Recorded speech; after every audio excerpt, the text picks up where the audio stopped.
तीनों लोकों में प्रसिद्ध पुष्पक विमान। यह नाम सुनते ही मन में एक अद्भुत रथ की तस्वीर उभर आती है, जो किसी साधारण विमान से कहीं अधिक था।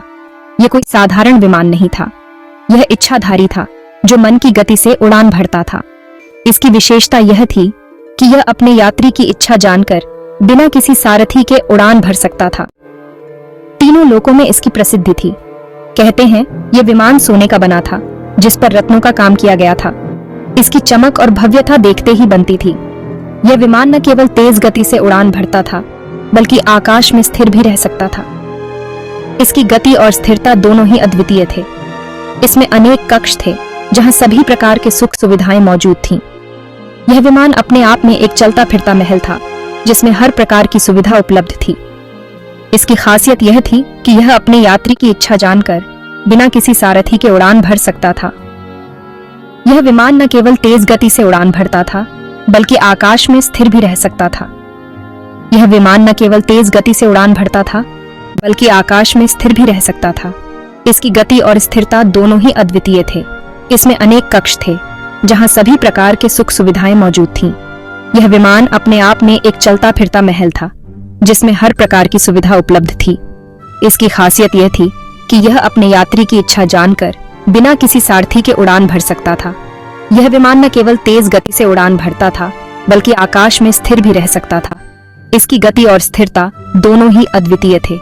तीनों लोकों में हाथी, घोड़े और रथ पालकी सब कुछ था, परंतु रावण की इच्छा थी एक ऐसे विमान की जो अद्वितीय हो, जिसकी बराबरी कोई न कर सके। कहा जाता है कि रावण के पास अपार धन संपत्ति थी। उसके पास दास दासियां, हाथी, घोड़े और रथ पालकी सब कुछ था, परंतु रावण की इच्छा थी एक ऐसे विमान की जो अद्वितीय हो, जिसकी बराबरी कोई न कर सके।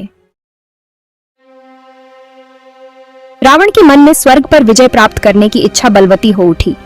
वह अपने साम्राज्य को और भी विस्तृत करना चाहता था और देवताओं के लोक पर अधिकार जमाना चाहता था। उसे लगा कि यदि उसके पास एक अद्भुत विमान हो तो वह देवताओं को भी परास्त कर सकता है। वह स्वर्ग तक पहुंचने और देवताओं को चुनौती देने के सपने देखने लगा। उसकी आंखों में एक अद्वितीय चमक थी और उसके मन में एक अटूट संकल्प।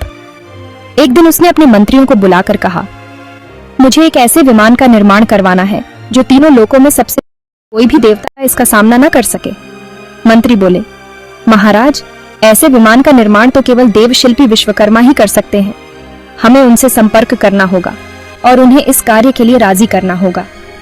रावण ने अपने मंत्रियों को आदेश दिया कि वे तुरंत विश्वकर्मा से संपर्क करें और उन्हें लंका आने का निमंत्रण दें। मंत्रियों ने शीघ्रता से इस कार्य को अंजाम दिया और विश्वकर्मा को रावण के दरबार में लाया गया। विश्वकर्मा ने रावण की इच्छा सुनी और कहा, महाराज, यह कार्य कठिन है परंतु असंभव नहीं। मैं आपके लिए ऐसा विमान बना सकता हूँ, परंतु इसके लिए समय और संसाधनों की आवश्यकता होगी। रावण ने तुरंत सभी आवश्यक संसाधन उपलब्ध कराने का वचन दिया और विश्वकर्मा को विमान निर्माण का कार्य सौंप दिया। विश्वकर्मा देवताओं के शिल्पी थे, उना होने देवता। तब रावण ने विचार किया, मुझे विश्वकर्मा करना होगा, उन्हें ऐसा करने के लिए बाध्य करना होगा। रावण तपस्या करके विश्वकर्मा को प्रसन्न करने लगा। उसने अपनी सारी शक्ति और ध्यान को तपस्या में लगा दिया। कई वर्षों तक उसने कठोर तपस्या की। ऋतुएं बदलती रहीं, पर रावण की तपस्या में कोई कमी नहीं आई। अंततः विश्वकर्मा प्रकट हुए। विश्वकर्मा ने कहा, रावण, मैं तुम्हारी तपस्या से प्रसन्न हूँ। तुम्हारी तपस्या ने मुझे प्रभावित किया है। बोलो, क्या वर चाहिए? रावण ने कहा। समझ गए कि रावण इसका उपयोग किस लिए करना चाहता है। उन्होंने रावण की महत्वाकांक्षाओं को भांप लिया। उन्होंने कहा, रावण, मैं तुम्हारे लिए विमान का निर्माण अवश्य करूंगा, परंतु तुम्हें मेरी एक शर्त माननी होगी। यह विमान केवल तभी तुम्हारे नियंत्रण में रहेगा जब तुम इसका उपयोग धर्म और न्याय के लिए करोगे। अगर तुमने इसका दुरुपयोग किया तो यह तुम्हारे हाथ से निकल जाएगा। रावण ने कुछ क्षण सोचा और फिर कहा, हे विश्वकर्मा, मैं आपकी शर्त मानता हूं। मैं इस विमान का उपयोग केवल धर्म और न्याय के लिए ही करूंगा। विश्वकर्मा ने रावण की स्वीकृति सुनकर विमान का निर्माण शुरू किया। उन्होंने अपनी दिव्य शक्तियों का उपयोग करके एक अद्वितीय विमान का निर्माण किया, जो तीनों लोकों में सबसे तेज और भव्य था।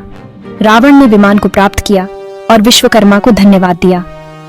उसने वचन दिया कि वह इस विमान का उपयोग केवल धर्म और न्याय के लिए ही करेगा। इस प्रकार रावण ने विश्वकर्मा की शर्त मानकर एक अद्वितीय विमान प्राप्त किया जो तीनों लोकों में सबसे तेज और भव्य था। रावण ने तुरंत कहा, मैं आपकी हर शर्त मानने को तैयार हूं। विश्वकर्मा ने कहा, तुम्हें विमान निर्माण के लिए दिव्य धातुओं का संग्रह करना होगा। रावण ने अपनी सेना को दिव्य धातुओं को इकट्ठा करने का आदेश दिया। रावण के आदेश पर उसकी सेना ने स्वर्ण, रजत, ताम्र, लोहा और अन्य दुर्लभ धातुओं को इकट्ठा किया। विश्वकर्मा ने अपनी दिव्य शक्ति से उन धातुओं को शुद्ध किया और फिर उन्हें से पुष्पक विमान का निर्माण प्रारंभ किया। उन्होंने विमान को अनेक अद्भुत यंत्रों और शक्तियों से सुसज्जित किया। विमान सोने का बना था जिस पर रत्नों का काम किया गया था। विमान बनाकर तैयार हो गया। वह देखने में अत्यंत सुंदर और भव्य था।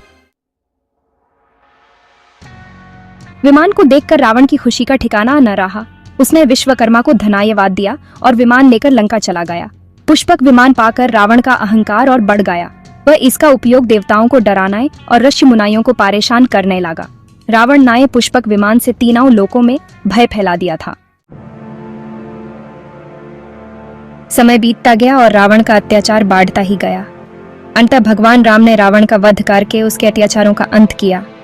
युद्ध में विजय प्राप्त करने के बाद भगवान राम ने पुष्पक विमान को अपने गुरु वशिष्ठ को भेंट कर दिया। कुछ समय पश्चात गुरु वशिष्ठ ने विमान को देवराज इंद्र को लौटा दिया क्योंकि वह उन्हीं का था। इस प्रकार अद्भुत और शक्तिशाली पुष्पक विमान पुनः स्वर्ग चला गया। पुष्पक विमान की कहानी हमें बताती है कि अहंकार और लालच का अंत बुरा ही होता है।